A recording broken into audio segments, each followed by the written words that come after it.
Hello everyone, welcome back to the channel. In this video I'm going to walk you through an easy step-by-step guide on how to create payment link in Stripe. So if you want to create payment link in Stripe, here's a simple workaround for that. So the first thing to do is to go to Stripe dashboard at dashboard.stripe.com and make sure you log in into your account.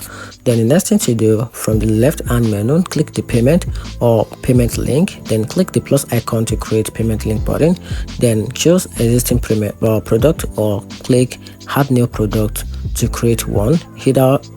Enter the name and the price and the currency. So once your product detail is set, click generate link at the bottom. Then Stripe will generate a unique payment link for that product or our amount. Then click copy link to copy it to your dashboard. Then you can now share the link via your email, your social media, or your website so customers can pay directly. And that's how you can easily create payment link in Stripe.